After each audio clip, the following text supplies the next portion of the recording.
none of us loved until you loved us. Yeah? And ladies and gentlemen, this is the questionnaire. Well, I hope you're loving it, It's ran quite a bit. I'm personally loving it. I know that for a fact. I am the unknown factor. Yeah? And man, today, ah, today I feel like is is a moment that it's just kind of a moment because we've had a lot of people, a lot of creators from Image, man. I could sit here and list the list. We got Doug Wagner coming back with Doug Dabs here soon to talk about Click Click Boom. I got Fred Kennedy coming on soon to talk about the writing portion of Dead Romans. We've already had Nick on, who is the artist. Erica with the Deadliest Bouquet. I'm sure there's a bunch of people I'm missing. I'm sorry. It's been a hell of a quest, and I frankly can't remember everybody, right? But imagine today, ladies and gentlemen, we have one of the co-founders of Image, Jim Valentino, step in the house. Hey man, how you doing? Man, I'm doing fantastic. Um, I really am. This quest of the questionnaire has been awesome. I don't know how else to call it, and it's went phenomenally. And to end up now that I'm sitting here talking to you, someone that Jim, you've had a lot of impact on the industry just based on the fact that you helped start what is I would call one of the big three at this point. You know, I know everybody likes to say there's the big two, um, but at the same time, everyone knows what The Walking Dead is, and if that doesn't make Image one of the big three, I don't know what does. I think once you have something that was created in comic book form and it becomes part of pop culture like that, I think that makes you at that status, in my opinion. Now, at the same time, to Dave, who hosts this month in comics with me, and he also works at Comic Book University, that had me to tell me a while ago. He's like, "Yeah, dude, I have somebody at least once in the store walk in and go, they made Walking Dead comic books." Yeah, yeah. Well, Walking Dead, Spawn, I Kill Dragons. Quite a few. Yeah, I do. Savage Dragon, Invincible. There there's so many great titles from Image as far as from things that have been made and pushed out into other mediums, things that so many things that even I've read recently, um, that oh my god, I'd love to see movies or series of them, like very, very recent releases. I haven't gotten a chance to get into Junk Rabbit yet. I think it would be phenomenal. I think Dead Romans would definitely make an interesting series. Like if you just made it real, yeah, because it's got that historical aspect, and there's a lot of things about it. Yeah. But you, Jim, man, you've been doing comics for well a while, right? A couple of centuries back now. So what's it like, man, to you at this point to see how much the industry has changed over time from, you've got the loss of the spinner rack and to where, comics are huge, but at the same time, they're not. I can't take my boy into Kroger and there's a spinner rack there, which is upsetting to me personally a little bit. I'd love to be able to have that because I think it helps literacy more than anything, which is something we've discussed with people on the show in the past. To you've got the digital age of comics and everything just coming out digitally, Diamond coming up, and then everything happening with Diamond distribution. You guys recently left Diamond distribution, right? Yeah, it hasn't come into effect yet, but it will. What is it like, man, just seeing all of that history from a very much firsthand perspective and being someone that, holy hell, dude, in my opinion, and we said this on the past, I think Image had a great impact in things as far as just making creator-owned books far more prevalent. Like people have said in the past, and I agree, Dark Horse was coming up around that age. You had 2000 AD, and there were a couple other smaller companies that were okay with that. But Image changed the entire game of things, man. I know that's a There were really broad-ass a question. lot of other companies that did creator-owned stuff before us. I mean, we didn't create it. Underground Comics did it. Will Eisner did it in the 40s for the Spirit. There was Eclipse and Pacific Comics and a whole bunch of others. I think what we did that was different than what anybody else did before us, or I think even after us, is we left Marvel, and instead of doing our art projects, we did superheroes. Exactly what our fans expected us to do and wanted from us. And that's the explosion. What we said we were going to do it initially was create a universe from the ground up. And there was a whole generation of kids that, by this point, Marvel and DC were Marvel was 25 years old, I think, and DC was 6,000 years old. That we had this poster that my kids just absolutely loved and still love to this day that says, "We're not your dad's comics." So in their case, we were. So I yeah, completely remember that as far yeah, as that logo, man, because I remember when yeah. Image, like, it's, I was young when Image started, but I was into comics already and was already into what was my local comic book store that sadly doesn't really exist anymore. I have That's to too drive a bad. damn hour to get to a comic book store, but I'm glad I do because that store is phenomenal. Um, and I'm fully willing to do it. Um, but I got to start to see the creation of that, man. And I mean, you can say what you said as far as that, but you guys did. You changed so much, man. And then you came in with from Shadowhawk, Cyberforce, Savage Dragon, Spawn, and you guys made an entire universe that was very much superhero. You're right, but man, there was something different about it.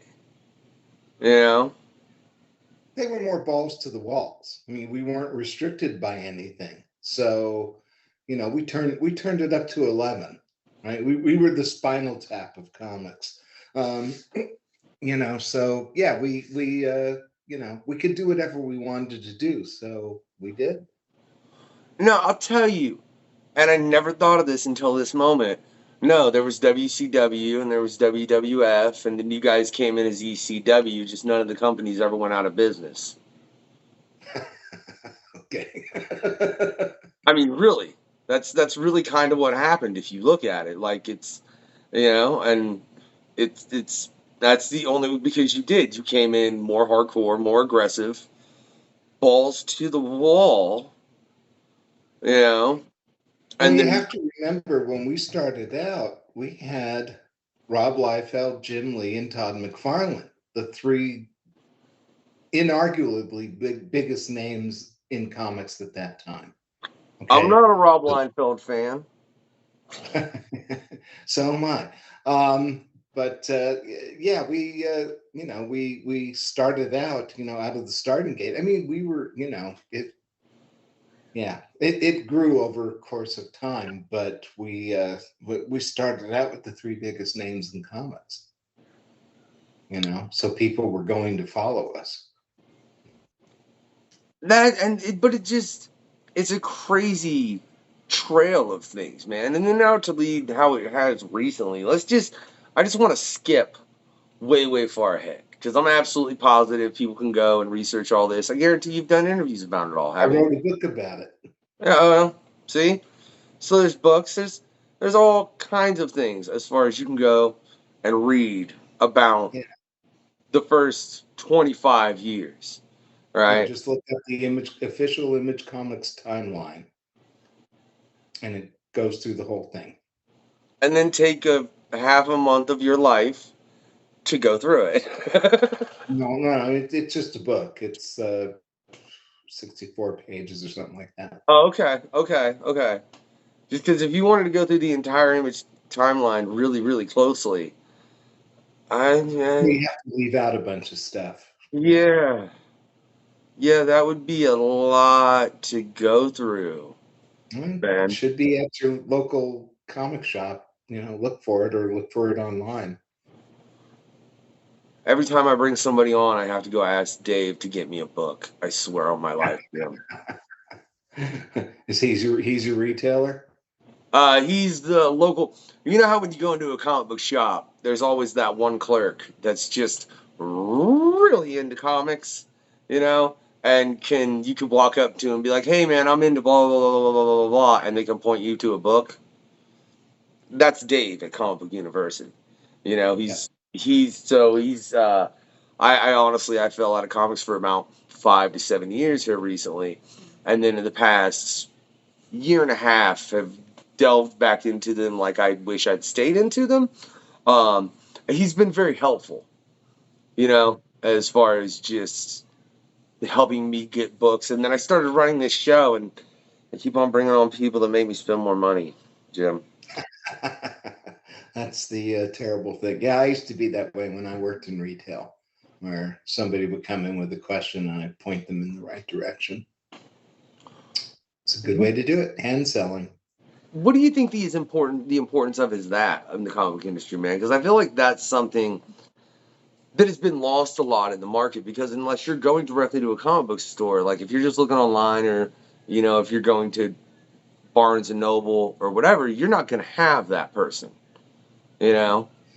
Right? No, you only have that person in a good comic book store. In a bad comic book store, you got a guy who puts you down for buying whatever it is that you want to buy. Hand selling is great because let's say you come walking in and you say, I really like Deadpool.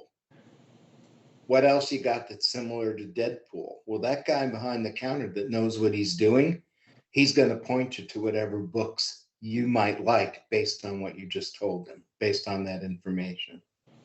You know, if you tell him, I like alternative comics, but I'm not real wild about the X-Men. Okay, well, we've got them here, and take you down that road. So that's a good salesperson. And that's someone who knows his stuff and can move his customers in that direction. What happens is he's invaluable to the store because he increases the amount the store makes. When I worked in a store many thousands of years ago, I increased sales by 30%. So there you go. How often have you ran into the opposite of that at comic stores? The person that like you walk up and you say, hey, I like blah blah, blah, and they're suddenly, giving you crap because you're reading that Yeah, specific book. Like, how common do you think that person is? it used to be real common. It used to be real common. It isn't so much anymore. A lot of those retailers, they got out of the business, and the ones you've got now are a lot more professional, and the people that they hire are a lot more professional. So it used to be ubiquitous, but it isn't anymore, thankfully. Why do you think there was at a point that gatekeeping in the comic book community? Like it was like, oh, you know what I mean? As far as well, you only like that and blah blah. Because like, and I say this to somebody that's man, I've read comics since I can absolutely remember. I'll be walking around with some Deadpool merch because like I've been a Deadpool fan for a long time. If I'm gonna be honest, he's probably my favorite character. I don't know, man. He's my favorite character that has that kind of history. I'll say that that's just been around forever. You know what I mean? As long as he has. I mean, I could sit here and there are characters like what Tim and Tony are doing with Local Man right now. Oh my God, I'm loving it. Love that. Love that. I just laid out a cover for them. Oh, for what Yeah. issue? I think it's number 5 or 6. I don't know. Okay. I was just gonna tell Dave to make sure that's the cover he gets me when I pick that issue up. That's all. Yeah. One of them. I don't know. All right. Dave knows he's that good clerk. You know what I mean? He really is. Um, but and I'll like I said, I'll see people that like they'll see me in Deadpool merch and they're like, oh yeah, I love Deadpool. And it used to be when I was younger, I'd be like, oh man, this dude don't know shit. But now like when that happens, I'm like, oh cool. I know there's a level of conversation I can't have with that person because they probably have only seen the Ryan Reynolds movies, which is awesome that they have, but at the same time, I'd like to be like, you can read the comics too and try to, wean them into, hey, there's cooler stories, I promise. They're like, you're so excited for this Wolverine Deadpool team up thing. You want to go see them murder each other 1,000 times, right? You know? Yeah. Like it's like The Yeah. Walking Dead. They should have killed that baby. Yeah, the thing is that most of those people who only know the movies or the TV shows, that's all they know, and they don't really care about the comics, unfortunately. I wish they did, but they really don't. Now, and this is something that I've had conversation with so many people, so many different creators, Jim. Why do you think that is? Why do you think that with comics getting more into other media, especially TV and films? I mean, I couldn't. If I sat here and listed every film and TV show that was based on a comic, you would leave the interview because you'd get sick of the list. Uh, I'd leave the interview. I'd get sick of the list. But why do you think it is that that doesn't drive the comic book market, man? Because like I went and seen Hitchhiker's Guide to the Galaxy. I went and bought the book. You know, Right. But there was one book. Okay. With Walking Dead, there was one book. I went into my local comic shop here in Portland, the one that's closest to me. There are several great comic book shops here, but there's one I frequent, and there's a whole entire wall of Avengers comics. Now, when I was a kid, Avengers was my favorite comic. I don't even know where to start anymore with these books. It's like I lost track many years ago, and there is no inverse. There's no way to get into them anymore, and that's a problem mostly with Marvel and DC. Okay, I see it a little bit with a few houses in Image that they obviously have not learned the lesson of history. But um, if there are so many books with the same title, where do you begin? Where do you start? I don't know. And for most people, it's a turnoff. It's a turnoff for me. It's like, I don't even want to, I don't want to invest that kind of money or that kind of time. it's so funny that you say that, and like I said, because like I said, I recently started just trying to get real heavy into comics, and I'm a huge Deadpool fan, and they put him in the X Force series, and I picked up an X Force graphic novel, and I read it, and I was like, I don't want any more of this. This hurt my head, even though it had Omega Red and Deadpool in it, who I'm two characters who I'm a huge fan of. It's still got this, they're on Crokea and they're immortal and they're fighting with the Eternals and the Avengers, and then I'm like, so I have to read 16,000 graphic novels to be able to catch up to the one I just bought. Yeah. Yeah. So I totally get that, man. And then you're right, like with Image, um, one of the comics that was actually recommended to me by Dave very early on was Plastic, right? What's that? Plastic by Doug Wagner, Okay. right? And I mean, that's one graphic novel. Six, five. I got the graphic. I'm not sure. I think it's 5 issues. And it's one solid, complete story. So there is that. And that Image has that fact where, you've got one graphic, it's one story, and there's not the madness of a Yeah. Marvel or DC book. I agree, man. What do you think they can do? Or what do you think can be done just in comic books, period? Because you said even in house, there's some issues with that. To make it to where that's not a stigma for people. Because, like, this is something we've discussed with a lot of different creators, Jim. As far as Marvel and DC, especially, they're kind of hard to just jump into. I would keep the fan line as it is, whatever it is, the continuity that fans are following. But I would create a book that follows the movies or the TV show and make sure that that's advertised. Boom, you're in, you're out. Something that is familiar to the general public. That's what I would do. But a lot of it is also price point. I remember as a kid, I mean, you know, I bought my first comic off of Fred Flintstone. So I mean, it's like I do remember that they were 10 cents. You know, now they're upwards of $5 for a Oh. 32-page book. The real problem, and the problem I think that pisses off a lot of people, and I just saw Tom Brevoort had written a note or an email or something about it.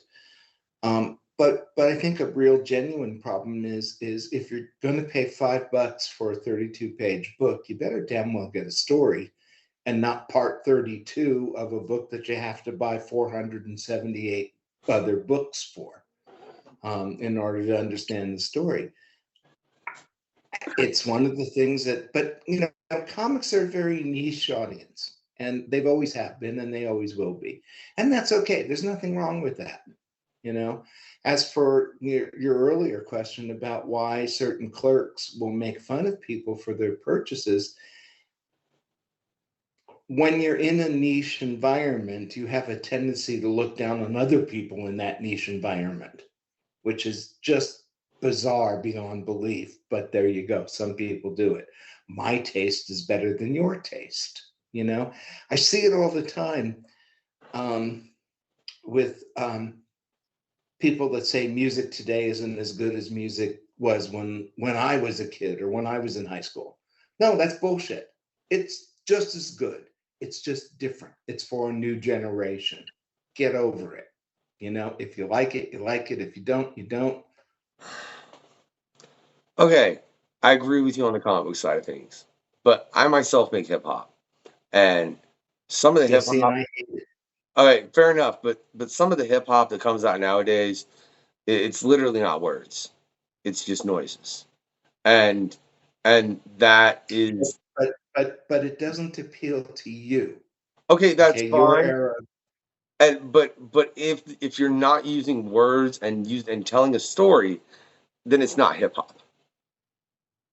to You know what I you. mean? But Because that's what the basis of hip hop is story. right. Yeah, but the thing is Paul Simon had a great line. Every generation throws a hero up the pop charts. And it's true. Every generation does. Every generation has a favorite artist. I remember a time when Neil Adams was the hottest artist on the planet. Nobody could touch him. You know, he faded from, that kind of popularity. Not in old fans' minds or anything like that, but the younger fans didn't know him. And it will happen again and again and again. And that's okay because new blood comes in, it infuses something new and gives you something that wasn't there before. And I think that's healthy. I think that's really, really healthy. I'll agree to that, except in the fact of mumble rap. Okay.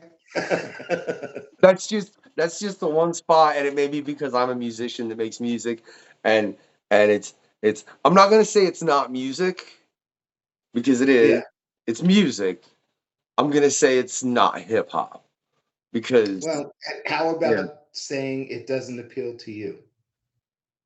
Uh, I'll call it mumble rap because that's what they call it, and it's just yeah, because it's more noises. It's like it would be like uh if comics start getting made by AI. Yeah, I I don't know what's going to happen. That doesn't appeal to me. Yeah. For a number of reasons. For Well, people use AI in comics now in a lot of, I mean, I know Brian Haberlin, who does like The Last Barbarians was the last book he did for me. He will use AI, but he doesn't use it for his drawings. He uses it for a lot of different backgrounds and stuff like that. And he builds it himself. So it's digitally created, not quite AI, but digitally created. yeah. And a lot of people get those things confused. Oh yeah. Someone who thinks they can write a comic book story with AI, yeah, I don't know. I don't know. It's a lot more complex than that. And that's the thing that worries me is there are people who are going to get to the point where they use like Chat GP and then an AI art generator, and they're like, "Ooh, I made a comic." It's like, no, dude, you Yeah, entered a bunch of prompts. yeah, And yeah. Yeah. and you had a But comic I made think for it. they'll be easy to sniff out, at least That's for quite a while. I know for a fact that there was an AI comic recently at Comic Book U. I didn't get a chance to see it, but apparently the art was fairly easy to tell because, occasionally there was like a person and they just had an extra finger, you know, and like crap like that, where it was like, well, clearly an artist didn't draw that because either that or that artist was like high on mescaline or something while they were drawing, you know, Yeah. drawing six-finger hands. But yeah, um, things like that. And I mean, that's something that worries me. And it's something, like I said, we've had discussions with artists because I know there are a lot of artists that are so AI as far as against it. It's pretty, yeah. Which I mean, I can understand. I don't want to see. I think more than anything is I don't want to see like you use it for the backgrounds. Okay, that's fine. Yeah. I understand. It makes it to where the work is easier. But to use it for a character's facial expression, yeah, Yeah. that head shake right there, Jim. That Yeah. exact head shake. Yeah. Ain't gonna happen. At least not for a while. So do you think there is a worry about AI taking a real part of that in the long run of Me, no. things? No, I don't worry about it. People are going to use AI. AI is going to improve. If used correctly, it will be used the same way you use black and white or color or 3D or whatever. It's a different way to present something. Um, I'm all for new and different ways to present things. I like that. And if it works, then it works. But I think a lot of people who aren't artists, who aren't writers, will use it and it will be fairly obvious. A good artist, a good writer will be able to use technology to their advantage. And don't forget, when Image started, we were the first company to all of our books were colored on computers. Nobody else did that. And it's funny that you bring that up because that's when we had the AI art discussion. That was Laverne Kaczynski was part of it. Um, Yeah, who, yeah, as you know, is somebody that changed how coloring was done as far as making it far more digital. it was one of them. Um, Yeah, and that was something that he compared it to. Like there were a lot of colorists that absolutely hated Laverne, you know, yeah, in yeah, that moment because they felt like he was taking their jobs ostensibly, where it was just a yeah. step in using technology. And I feel like as long as it's just a step in using technology, that's fine. But why can't we just use technology to grant you three wishes, Jim? Because I just gotta say, man, to make ice cream, cheesecake, and all manner of pastries just health food, I I totally agree, dude. That's a that's a fucking oh my god, that's a wonderful thing. I can't even explain how much I would yes, just make ice cream health food. Yeah, yeah, yeah. Man, I think there would be peace on earth. People get pissed off, just hand them an ice cream cone, Oh, this is uh, great. I don't know if it would cause peace on earth, man. That's a that's some sincere optimism, Jim. And maybe it's because of the quest that I just had uh with Martine. Um currently drawing Deadpool's getting ready to do the Immortal Thor, and he was like, there's people who support Hitler on this planet. We're never gonna get it right, and yeah, I don't think you could get those people to calm down with ice cream, Jim. I don't. Well, I was kidding. Yeah. You take things a little too seriously. Sorry, man. I'm way too literal. I can't help myself. It's a problem. You know, it is. I mean, one of my favorite characters has a tendency to do the same shit. Like, somebody will make a joke, he'll take it literally, and then go do something really, really stupid. You know, right? I do think, though, man, like, I don't know, Jim, there's part of me that would love to be able to find a way to to make the spinner rack a thing again. You think that's ever possible? To where, I don't think so. I kind of doubt it. It's too bad, really. I mean, like I have one in my living room. Um, like most. I think most artists of a certain age have own their own spinner rack. Mine is filled with my books, um, because when I was a kid, that was my, that was my goal, that was my dream, to have a comic book in a spinner rack. So that's the way I used to buy them when I was a kid. So yeah, the problem with spinner racks is that they tend to destroy books, and so you've got a lot of damaged books. People pulling them in and out, and they don't quite fit, and so they'll shove them in. So I don't see it. I do know a lot of stores that have them. One of my local stores has a couple of them in store. And they put the dollar comics in there, the comic book free comics and the dollar comics, the facsimile books. Well, not all the facsimile books, some of them are $4 a piece, but the dollar ones. Well, I do know you share that in common with Tom Brevoort, because he totally has a spinner rack. Because he was in the Sure does. background. Yeah, it was in the background when we had him on the show, and I was jealous a little, to be all honest. I was like, I want a spinner rack in my house. Yeah, yeah, That's yeah. It's awesome. very cool. Yeah, I mean, it's just a thing of nostalgia, but I think it's right. So, you think there's a way you could, like, what? Okay, let me ask this then.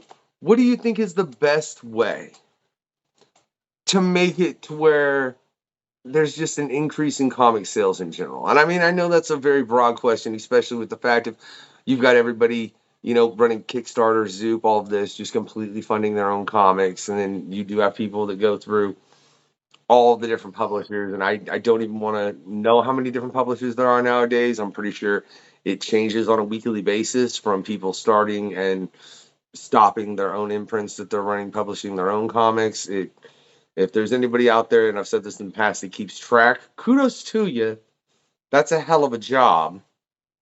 Um, but even just to make it to where you had like the top 10 publishers, to where they were available in, you know, more like a stores you would take your children into, like a Walmart or a pharmacy or places like Well, that. You there think are that's comics possible? in those places. Hmm? Well, there's comics in places like, well, I don't know. I've never been in a Walmart, so, but I assume that there's comics in Walmarts. I know there has been. The The only the thing time, is that well, it it's a question of space. Okay, a retailer has to look at how much, how big a footprint is this making, and what's my profit margin based on this footprint, which is why in Barnes and Nobles you see graphic novels, but you don't see comic books. Okay. There are plenty of states that have no comics stores, just they don't have any. And the reason is they don't have the population, and they don't have the interest in it. So it's sort of a, what are you going to do? You can't advertise them on television like Cheerios, because everybody knows where to get Cheerios. Not everybody knows where to get Spider-Man, and it's just that simple. Now you could put them at the end of movies or TV shows. I've seen that a couple of times. But, again, people walk out of the theater or turn the channel, and it's in one eye and out the other, because they're not ubiquitous. They're not all over the place. When I was a kid, comics were in supermarkets. They were at we had a store called the Thrifty Junior store. I don't know if they still exist anymore. Um, Drugstores. We used to have RXs back when I was a kid. But don't I was a kid in the early 1960s. So it's a long time ago now. Those mom and pop stores are all gone. You know. So, do you think in that case, then, just a lot of the corporification of America, do you think that had a lot to do with affecting comic book sales overall? Because, like you said, there's the mom and pop stores have gone to the I wayside. think it had some to do with it. Yeah, I think I think there's a lot of factors. Okay, you can't just point, you can't just point to one thing. It's a whole bunch of things that just have come together over the years. Comics are very insular. Comics are in Japan, where they're much more popular, for the populace. But Japan's a very, very small nation, and it's very crowded. And they have lots of stores going all over the place. But most manga is self-contained. Whereas Spider-Man it's the problem that I pointed out about the Avengers. You know, it's like, where do you start? How do you get into it? That's something I believe. Jesus, man, I need to like I can't remember again what guest it was that I had this conversation with. Just because I've had so many different conversations at this point, Jim, to be sincere, but that was something they were saying as far as manga. Just it's easier to get into because it's like you want to start with any manga. Well, what do? Well, you go get number one, and then it ends at number 12, and that's the story. Where Yeah. as opposed to any DC comic, any Marvel comic. I'm pretty sure this applies to all of them pretty much. Yeah, well, I'm literally where do you start? I know DC now. On a note that you said earlier, though, the Peacemaker Tries Hard series that DC just started, that is based out of the show. That is based in the show's universe. You know, so they are doing that. But then they have the Unstoppable Doom Patrol. Those are the only two DC books I'm reading at the time. I'll be real honest. They only caught me because I really enjoy the shows. Um, it's not based. It's based in the actual DC universe, and they brought in Peacemaker. So I feel like they're trying to play on both those properties' popularity really well. But they've had the idea at least to put one in the TV network. So, and that is the only time I've ever seen that as far as in that concern. Yeah, no, DC used to do it with, like the Batman movies when they came out, the Tim Burton Batman movies, Well, the other. So they did that. They did that with the Superman movie way back in the 1977 or whatever it was. Marvel did it with Star Wars, which was a fairly big movie when it came out. well, Um, and I remember them doing it with the X-Men when they dropped the first X-Men film. There were a couple issues, but it was always only a couple issues. It was never like here's a good jumping in point, and then like run it for at least a year. It was like 2 months worth. Do you think that's the right way to do it, or do you think that's something they should continue on from a well, movie? I think that they don't have. I keep on going back to when I was a kid. They don't have comics that are easily accessible anymore. Okay, and they're not popular enough anymore to continue that. The done in ones, the multiple stories per issue, that kind of thing. Not necessarily anthologies, but books that if you bought a copy of Superman 144 and you didn't buy another one until 154, you didn't miss anything. You could still buy it, read it, boom, you're in, you're out. And they only cost a dime or 12 cents. So, you know, it would, I know that they've tried unsuccessfully to launch books that are done in one. And it just, you know, the problem is that comics are a fan medium right now, and comics are a habitual medium. Um, you buy comics in the same way that you watch a television show that continues. Some television shows are episodic, and some television shows do long form. It just depends on the show. Well, what's your thoughts then? And again, this is something we've discussed with a lot of different creators. Do you think it's possible to sell comics in theaters, like as far as when the movie drops? And I know you laugh at that because there's so many bad ideas about that. I realize The that. problem is, again, it's a question of footprint per dollar. Okay, the idea of how much, in the first place, they're not really set up to sell comics, right? You'd have to have a pretty big lobby, and you'd have to have a dedicated area to sell that kind of stuff. And at least the movie theaters around here have tried selling merchandise and stuff like that. There's been, I think when the first Deadpool came out, there was t-shirt sales and mug sales and stuff like that. But they really didn't go, it wasn't large, and it didn't go much of anywhere, because that's not what you went to the movie theater for. Okay, for one thing. And again, it's about the return to the theater, to the place, based on how much they're spending. Okay, so if they're buying, say, at 50%, all right, just as a figure out there, well, if it's a $4 item, they're probably making, at 50% at Keystone, they're making $2 per item. Okay. Whereas they can sell a big giant box of popcorn. Popcorn costs nothing. Okay. The only thing that costs is the actual container, right? The container, they buy that for 27 cents a piece, because they buy them in lots, right? And then they sell them for whatever they sell them for these days, $5 or $8 or whatever it is. That's a huge, huge markup. Well, and then you see cases. I only know this because Dave recently went and seen Into the Spider-Verse as well as the Guardians of the Galaxy, and they were selling popcorn containers that were, kind of fancy, but they were like, I think Dave said $25 a pop. Yeah, it's ridiculous. Yeah. Yeah.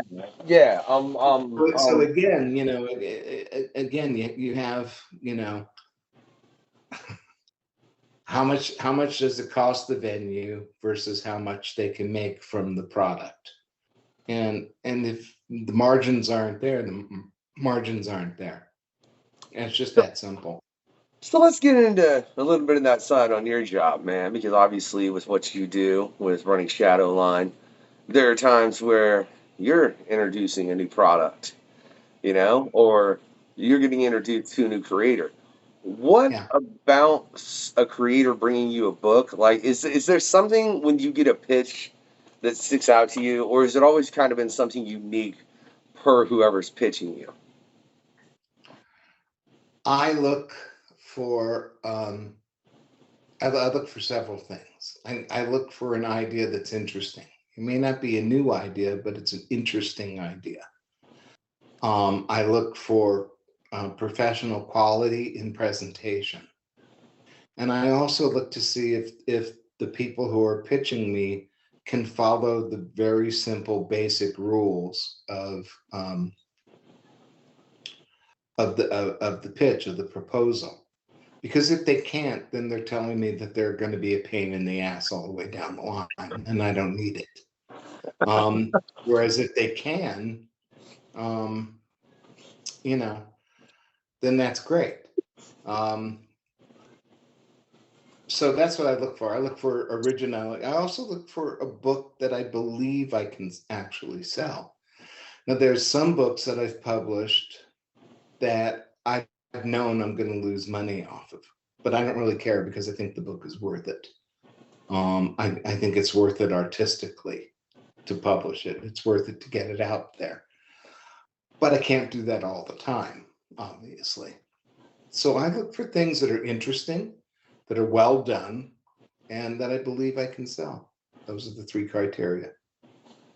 But sometimes that last one falls off the wayside based on the other 2. You can't predict. Anyone who tells you that they can pick a winner, no.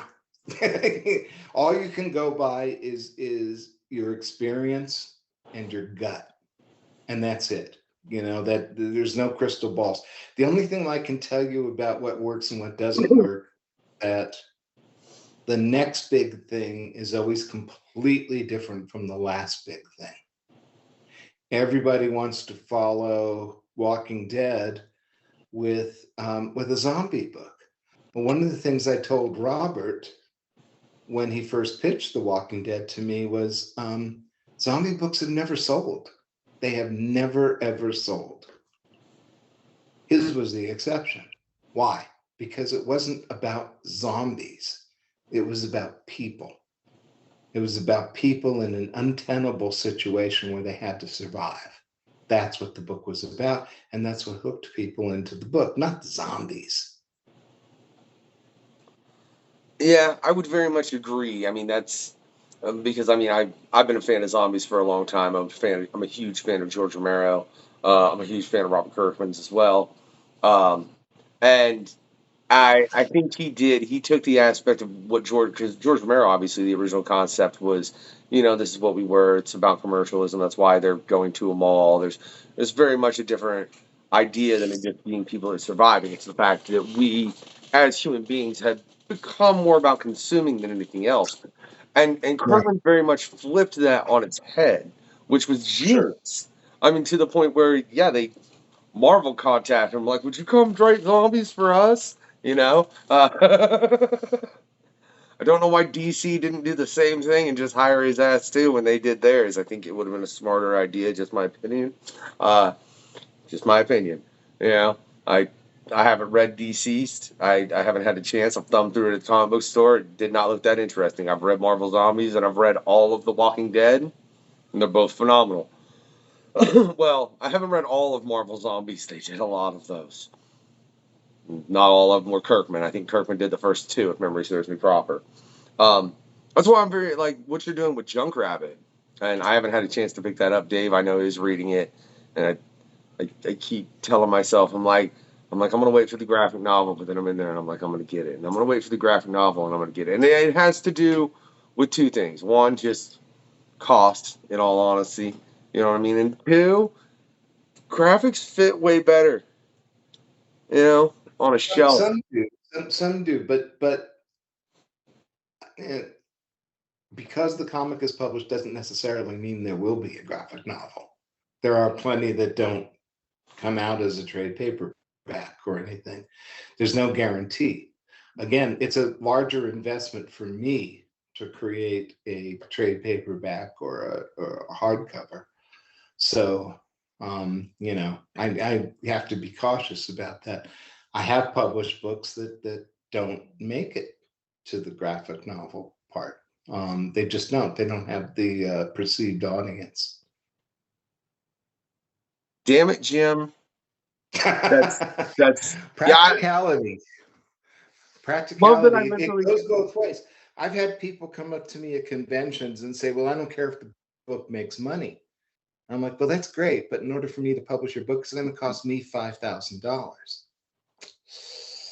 I can't do that very often. I can do it every now and then, but not very often. As far as Junk Rabbit goes, I've been publishing Jimmy Robinson's work for, I don't know, 15, 20, 25 years, something like that, for a long time. And I think he's utterly brilliant. But he's an acquired taste. He's never ever found that vehicle that pushes him over the top. I think Bomb Queen was the one that came closest. But other than that, he just hasn't. But that's okay. I publish him because I love his stuff, and I So love him. let me ask you in regards to that though, man. When you've got something going like that, do you ever have the idea of like, let's not put this out for issue. Let's just put out a graphic novel. Yeah, sure. Sure. The problem with doing an OGN, an original graphic novel, is you only have one chance to advertise it. You just have one chance to get it out there. That's it. And if you're doing it with people who don't have a track record, it's an even greater risk. Okay. You can take the risk on certain things, but you don't want to take that risk all the time. It's got to be something pretty special. So by doing the floppies first, I hate that word, doing the periodicals or the monthlies first, it can help build product recognition. Product recognition will then help to sell the trade paperback, hopefully. But not, one size never fits all. I mean, man, you just like, because we featured on this month in comics. We bring up a couple of comics that myself and Dave had really enjoyed that particular month. There's Image comics in every damn month because Image puts out great books. That's just my opinion. Really, I mean, you guys put out a lot of great original stories. And the way he explained Junk Rabbit, I'm like, oh, I can't decide, Dave, if I want to tell you to pull that on my pull list, or he's like, I was like, no, dude, I need to wait to the graphic novel. I do. And now you're telling me there might not be a graphic novel, and now I'm sitting here like, son of a bitch, I need to hit up Dave and be like, hey, dude, do you have? Well, I didn't say there wouldn't be a graphic. I said sometimes there isn't a graphic novel. Now you're just playing with my feelings, Jim.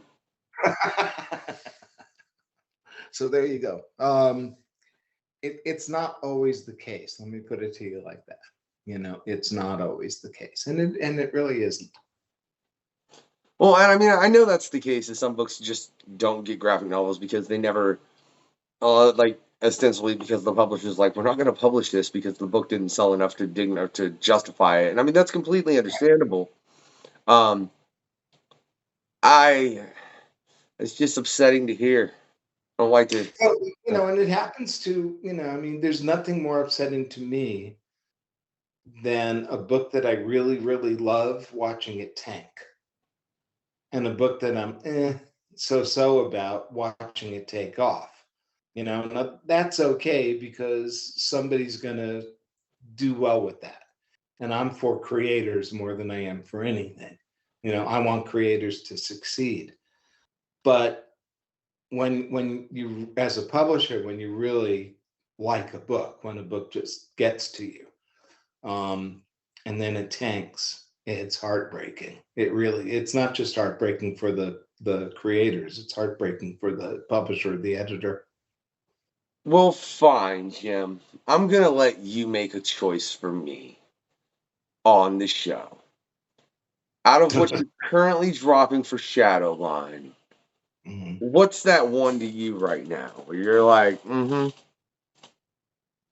that I love? I I don't publish anything I don't really love. So, I mean, right now we're just finishing up The Last Barbarians.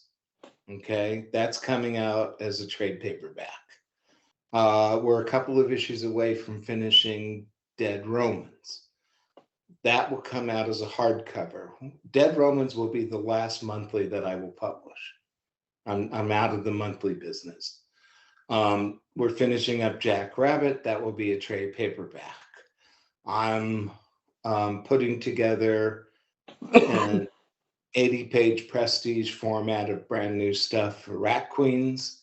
There will be a Rat Queens omnibus, which I was just working on, which is why I was a little bit late for this. And there will be a Normal Man omnibus next year. And then starting next year, I'm just going to do a couple of large projects per year. Just very large projects, and that's it.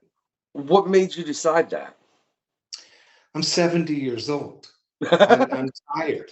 I just, it's like I just can't keep up with the grind anymore. And I'm just tired. So it's getting harder and harder for me to keep up. So rather than doing that and playing that game, and Eric Stephenson is doing such a wonderful job with Image Central, just let the books go there. And I'll just do these very special high-end projects that will take me 6 months to a year to pull together. And that's fine. And just go at a much slower pace. And I think, I think after several hundred years of doing this, going at a slower pace kind of appeals to me. Oh, you're killing me, Jim. You're killing me. You really are. But can I say, Dead Romans has been phenomenal, man. You guys can check out the previous quest we went on with Nick, and we've got Fred Kennedy coming up here in not too long. I don't have my date book handy, so I'm not exactly sure when it is, but we will have Fred coming on talking about Dead Romans and everything else he's got in the works, man. And I think, I think we might have Nick coming on here drawing here pretty soon. Oh, that's cool. I gotta check He's a my great schedule. artist. He's just Oh yeah, fabulous. yeah. Well, like I told you earlier, I lost one of those pan cons and this and that. And oh no, Nick was on a pan con. Jesus, yeah, Nick was on a pan con. Nick was on the pan con that the sound was lost on. Oh. They all came back, and there's a wonderful episode that does include Nick. You know, because those 5 creators were all gentlemen and scholars. So they all came back to rewrite. I'm still so annoyed. I don't know why that happened, but that's beyond the point. Well, I'll tell you something. Eric Stephenson interviewed me 3 times, and when before Image had started, actually, I was still working on Guardians of the Galaxy, and he wanted to pitch the interview to Wizard magazine, which had just started at the time, and Eric was working in a library at the time. So the first time, I think his tape recorder broke. The second time, he tried doing it at a convention, and there was too much background noise to decipher it well. And then the third time, I felt sorry for him, and I said, "Well, just come into the studio, and we'll do it here." That's how Eric Stephenson started. So, I mean, stub your toe, slide. There you go. And I mean, it's been a hell of a slide, Jim. That's led all the way to, like I said, one of the guys that helped found one of the companies that I'm a huge fan. And it's funny too. I come to the conclusion, and I never thought about this until right at this moment. But the first guest we had on was Matt Hawkins. Mm. You know, who is obviously associated with you since Top Cow is a subsidiary of Image. No, it's a partner studio. It's not a subsidiary. Oh, it's a partner. Okay. Well, it was initially a subsidiary, wasn't it? No. Partners have never been subsidiaries. They've been partners. The way Image is set up is Image Comics Incorporated is a co-op between the partners. Okay. But all the partners are autonomous one from the next. So Top Cow is its own entity. Okay. But it gets distributed through Image. Shadowline is its own entity. Same thing with Skybound, Top TMP, etc. We're all our own entities. We come together as partners for the co-op, and then Image Central is all the non-partner books. Yeah, I don't see that ever happening with another comic book company, man. Nobody's as crazy as we were. Now, what do you think? Do you think that craze was caused more by festivity, or just you guys were all just kind of nuts? Or a little column A, a little column B? Yeah, a little column A, a little column B, a little column C. Yeah, I mean, all the business guys said, you guys will fail, it'll never work, blah, blah, blah. And we just, our response was, well, we're just stupid enough to try. Oh my God. I would like to yeah, I mean, Image got a whole lot of shit when we first started. I mean, we got tons and tons of crap. So, I mean, we did it to protect ourselves, and we did it.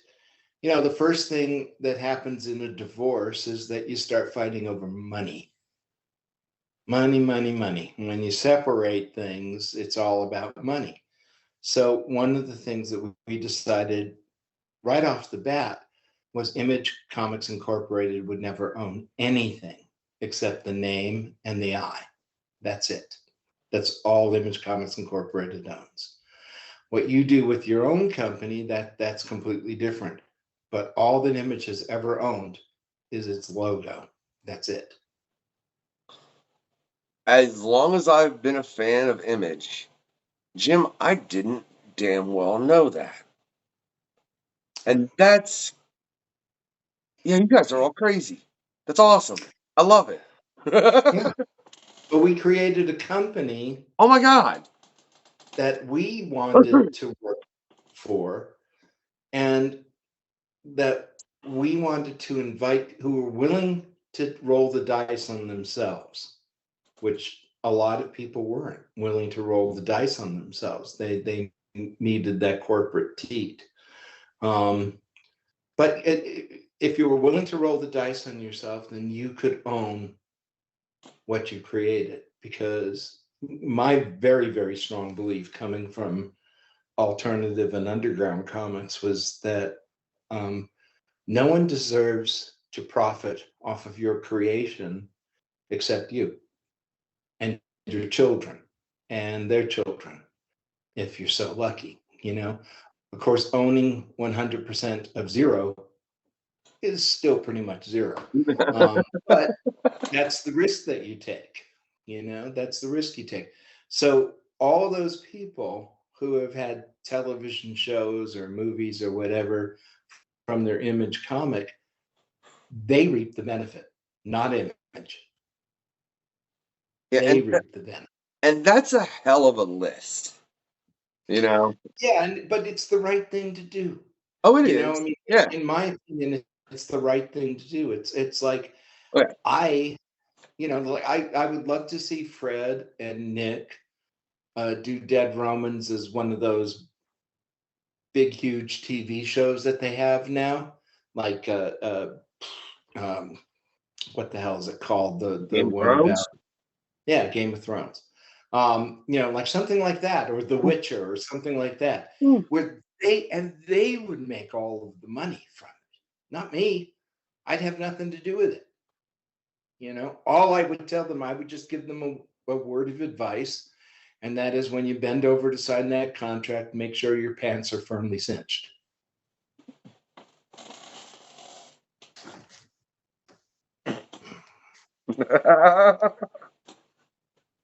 Good, honest advice, Jim. I mean, It's good advice. it really, really is solid advice, man. Jeez, oh, Pete, yeah.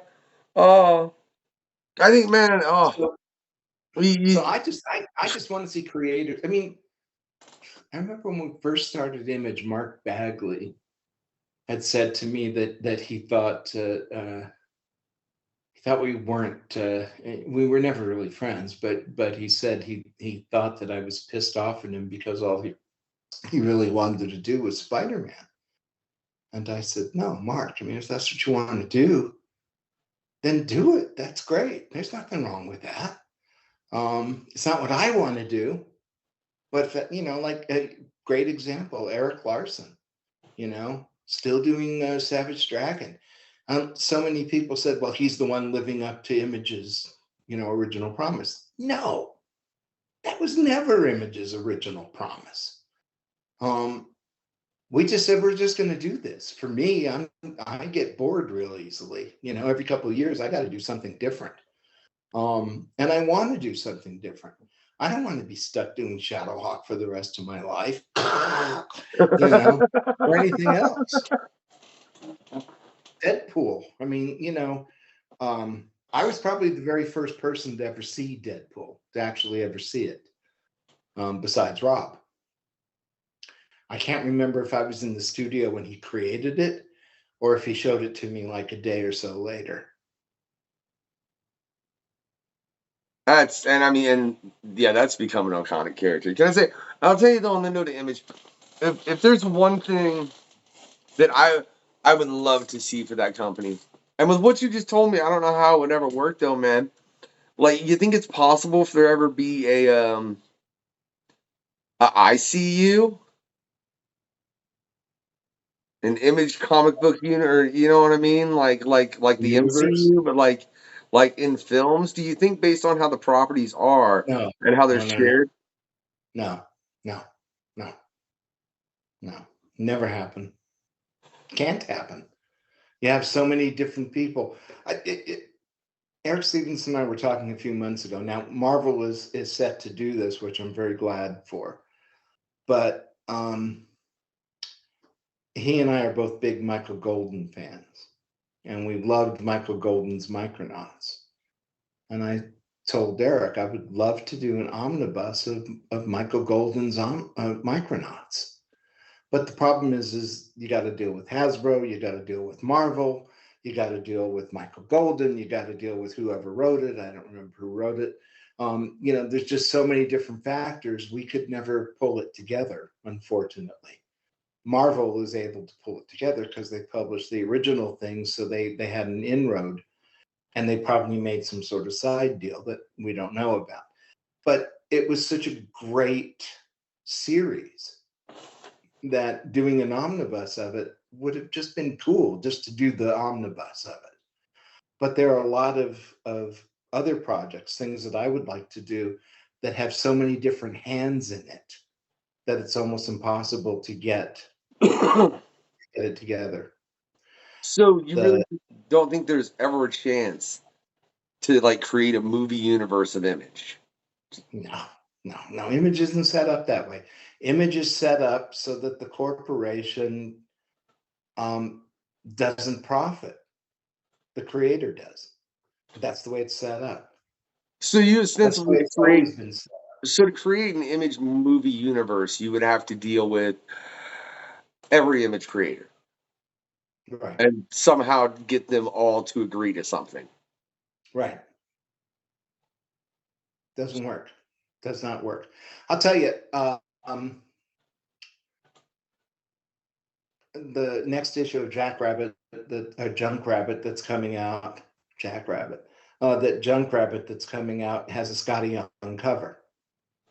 Now, the reason it has a Scotty Young cover is because Scotty had asked the partners to do a cover for I Hate Fairyland, okay? Which is one of my favorite books. Jimmy and I did a cover for I Hate Fairyland. So Scotty did it in exchange, right? We did the cover for him. He did the cover for us. No money was exchanged. No nothing. No baloney. Just boom. We're going to do this for one another. When I did the layout, and it was a very simple layout for Local Man, Tim says, well, what do you want, for this? And I said, send me 5 copies for my archives. That's it. It's just that simple. One of the things that they said about us when we first started out was, how are you going to have crossovers and team ups, between the characters if everybody owns different characters? Well, you ask. If you want Spawn in your book, you ask Todd. Todd has the right to say yes or no. If he says yes, great. If he says no, okay. You made me, and look, on the last episode of This Month in Comics, we do Factor's graphic review every month on This Month in Comics, where I bring up a different graphic and I review it. And it's funny you bring up Image crossovers, because this is the graphic novel I reviewed last month on This Month in Comics. And if this isn't the largest Image crossover I think probably exists. It's one of them, certainly. Yeah, I mean it's at least on the same tier as Okay, but Image United. And here's the thing: how did he do it? How did he do it? You know what he did? He sent a note to everybody. I know, dude. There's a whole there, because I've read all the inserts in this, and to hear the story of how Donnie put this book together, as far as just I went and talked to Kurt, I went and talked to Todd, I went and talked to, and I'm like, that's just crazy. And that's why, literally, I mean, if you have the graphic, he thanks everybody as far as in concern to that. And no spoilers, but the killer of the comic book creators is genius. It's genius who had that being. No one has anything to do with that except Donnie. Okay. Oh yeah, and as far as the story, the way Donnie pulled that together was he asked. He just asked. And he understood fully that some people might say no and that more people might say yes. And that was what he was hoping on. But you gotta ask. And it's okay. I mean, because Todd has some restrictions on Spawn because he doesn't want it overused. I don't think Robert lets anyone use The Walking Dead, really. Not in an offshoot comic or anything like that. But you can ask, hey, can I use this character that you created. Yeah, sure. Whatever. Who cares? But The Walking Dead are in that book. It's not a Walking Dead spin-off book.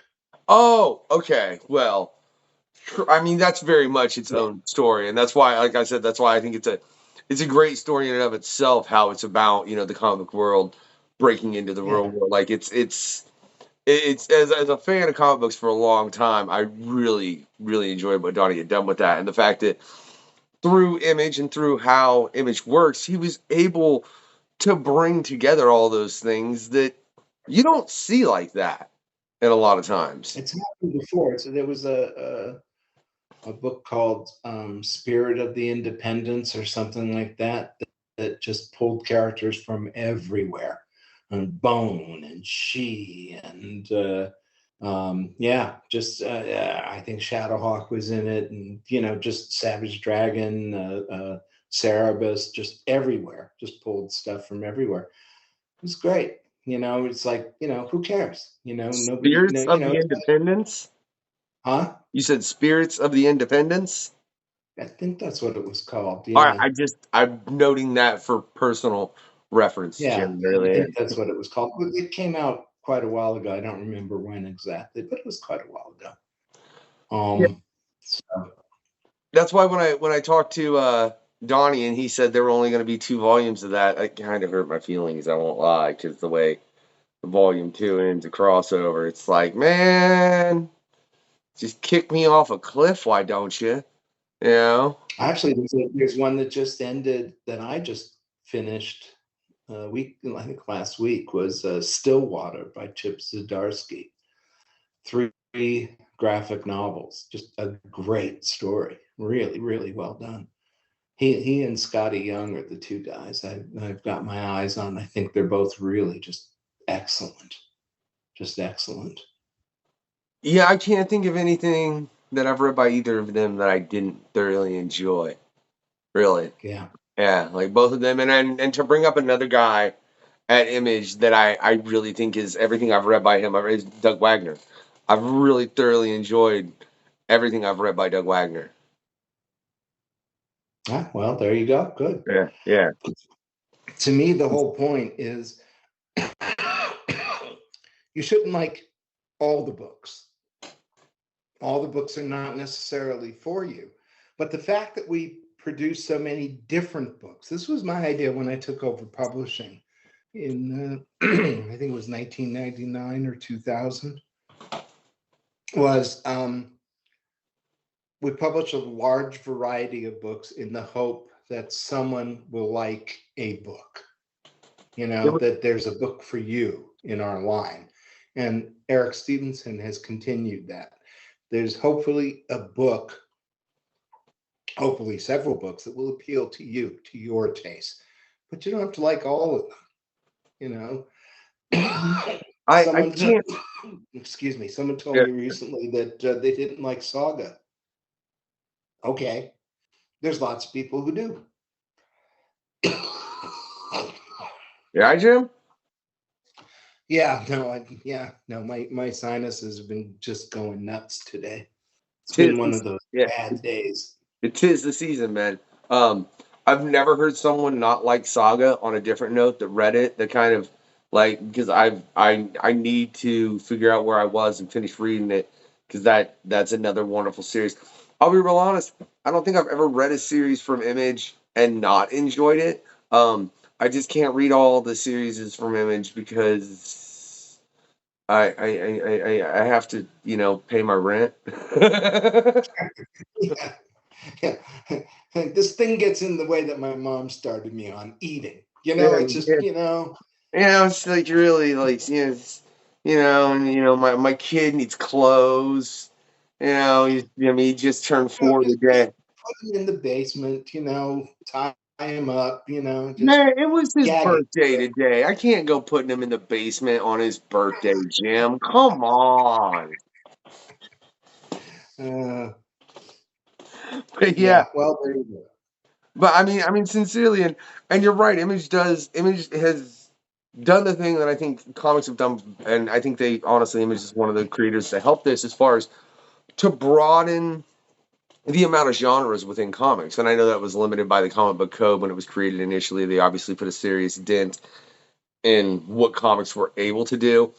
But Right. I think Image really helped expand back on that and make it to where comic books were suddenly everything. Like, I mean, everything from The Walking Dead to I Hate Fairyland, if those aren't completely polar or opposite books as far as, one, sure, there's zombies, but everything else is people being pretty real in a screwy situation as far as just, yeah.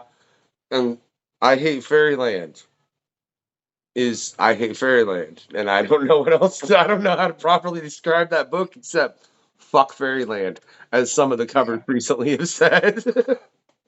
All the covers say that. There's two of them. I hate, and then Oh, yeah, and the same thing with I hate this place. Yeah, there's a book called I Hate This Place that also has a B cover that's fuck this place. So see, I yeah. think stuff like that is great. Oh, You yeah. know, it's Yeah. not for your mom, but there you go. Um, you know, Not your dad's comic book. yeah, Yeah. yeah, it's your dad's. Yeah. You still live up to that, man. Even more so nowadays, and I think it's phenomenal. And Jim, for real, thank you for coming on the show, man. It's been a privilege. I'd love to bring you back for a pan con at some time. Get you together with a bunch of people, talk some kind of crazy topic if you're down. Sure. Yeah, just let Yeah, me know. yeah. I'll try and plan it out, man. And pan cons make my head hurt planning them. I ain't even gonna lie, Jim. But I mean, there's a reason. You're like, I'm only doing like big projects a year anymore, and yeah, you know, yeah. Yeah, but and that in and of itself is cool. Um, these are going to be real, very, very cool books. Very coffee table type books, I guess is Boom. what you'd call them. Yeah. Boom. Um, but with high caliber creators and books that you can put on your shelf and show it to people and go, this is what it's capable of. This is what it's all about. And that's kind of cool. Yeah, and I do appreciate that about Image, man. As far as they show a different level. It's like, look, man, it's not just capes and people wearing their underwear on the outside. It's Yeah, not. I mean, there is that, and even within Image, there is that. It's all sure. there on all kinds of different levels.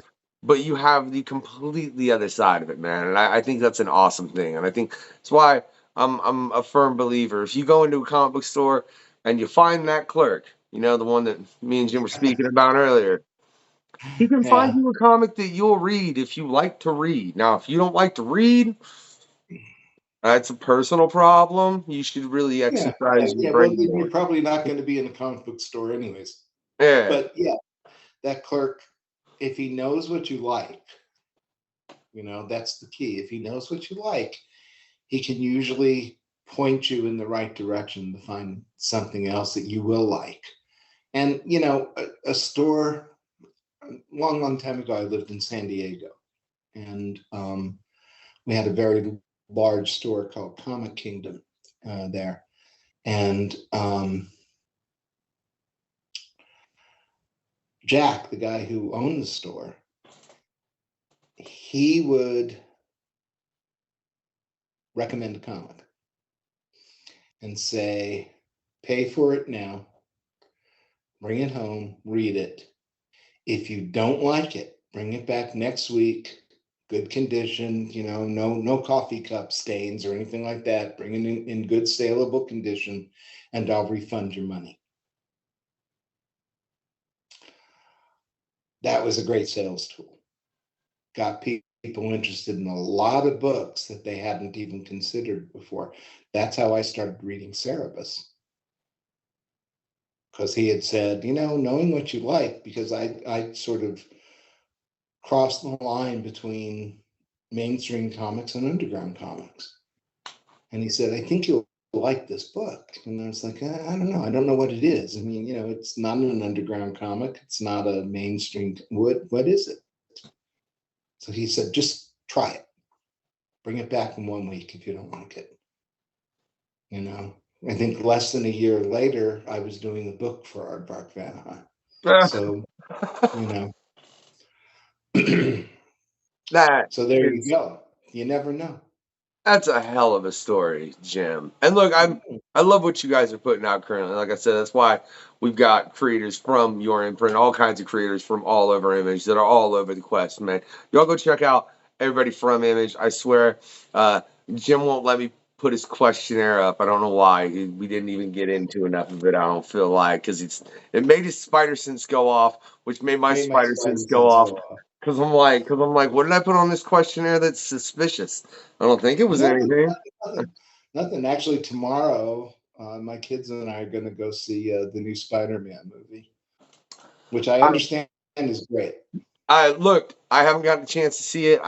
My boy's only 4, but I'm not sure. Oh, yeah, he's a little young for it. Yeah, man, I still want to try and take him to the theater to see it because we sat and watched the first one. He really likes Spider-Man, like Spider-Man's up the Oh, yeah, damn wall. I got a grandson about that age, and he loves Spider-Man.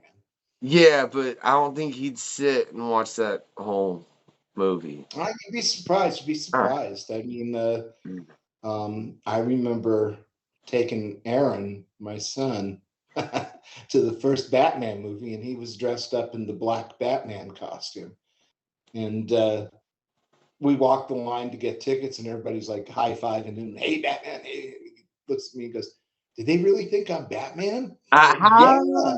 yeah. Of So course I they need to do. so I need to get him the Spider-Man costume. All right, all right. You Yeah. need to get him in a Spidey costume, and he'll be great. Yeah. I wonder if he'd even be down to wear that now, Jim. My boy's kind of particular, and we'll just leave it at that. Yeah, but I don't know. I was thinking about honestly trying to drive in too. That way, you know, like we can. He can fall asleep, but he'll Yeah, fall. You have drive-ins where you live? man, we've got one. It's kind of a bit of a distance, but there's one. You know, yeah. There's another one that's way, way the fuck far away, but I ain't trying to drive 2 hours and then have to drive 2 hours back. And yeah, that one. But Yeah, that's we've got one that's like a good 20 minutes out, man. I've been thinking about trying to go and hit it up because like I said, it would be his first theater experience, you know. So well, that's cool. That's cool. I mean, I remember, yeah, taking one of the kids when they were about that age, and a trailer came on for Star Wars, not the first Star Wars, I think the third one, and they showed all the characters, right? And he's standing up on his seat yelling, yay, yay. And they showed Chewbacca, and he goes, he's a bad guy. We hate him. I go, no, he's a good guy. He's a good guy. We love him. And the people around us are just laughing hysterically. So yeah, they can do it. I mean, I think the Spider-Man movie, he may be a little too young, but it's frenetic enough that it should keep his interest, and he might just sit there with his eyes wide open.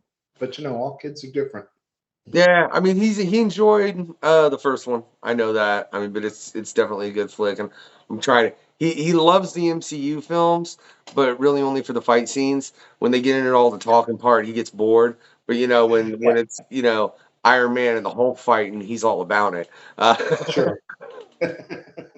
Sure, And of then course. Daddy's got to fight him. And dude, I'm 6'2" and pretty broad, and my boy very much took after me, and he's a little bit of a beast, and I'm almost 40, and I'm like, dude, oh my God, you're gonna kill me. Yeah, he Yeah. probably is. I don't know. Oh, Just oh, treat him right, and you'll be fine. My son's still my best friend, and he's oh. almost 40. So there you that go. that gym is phenomenal. Yeah, and I can't lie, I'm trying to get him into comics too. Like I've got him. He's really into cars, so I've got him reading cartoons. You know, Yeah, uh, just trying to get him to slowly because and mainly I want him to read comics, so he reads. You know. yeah. Well, read to him. That's one thing. There's a lot of comics that are for kids now. Like I said, I have a grandson. He's around that age. love Spider-Man, so I just got a bunch of Spider-Man books. A You lot know of those what? Spider-Man kid books. Let me pick on you real quick though. So, Image don't make no kid books, does it? Skybound makes some that are in the young adult teen category. We don't really, I mean, we tried. I mean, I tried several years ago to make children's books, but they just couldn't fly. The problem is with making those books and getting into that area is that you have to have sides for the book 6 months before the book is published. That's very expensive. You have to Mm. have, before they'll buy it, there has to be reviews of the books. Well, the reviewers mostly live in New York, and they're wined and dined by the big publishers. So unless you're a big publisher that can afford to take these guys to strip clubs and stuff, they're not going to review your book. Yeah, so it's a tough road to hoe. You got to take reviewers to the strip club. Yeah, sure. Yeah, they're people too, you know. I mean, fair enough, man. I just that's not something I would have ever thought I would have heard about. Oh, you want me to review your little kids, your little comic book for little kids, huh? Let me see some titties. Yeah, yeah. Well, yeah. Okay, man. All right, yeah, that's That yeah, it? yeah. No, I just yeah. On that note, like I said, man, it's been a pleasure, Jim. It really has, man. We got to bring you back at some point for a PanCon, right? Make sure you're checking out everything from Image Comics. Make sure you're checking out everything dropping Shadowline. Check out Nick's interview. We got Fred coming up here soon, and I know we'll have more people from over there at Image because y'all have always been a pleasure every time I've had the pleasure of questing with y'all, man. So do me a favor, check out all the links in the description. There's going to be plenty for Image, for Shadowline, where you can go find all kinds of product from Jim and everything he does with the people he does it with, right? Now, besides that, do me a favor, like, subscribe, click whatever notification bell for wherever you're watching this. You know what I mean? Give it that thumbs up. Get your comic on. Have a good night, y'all. All right, bye.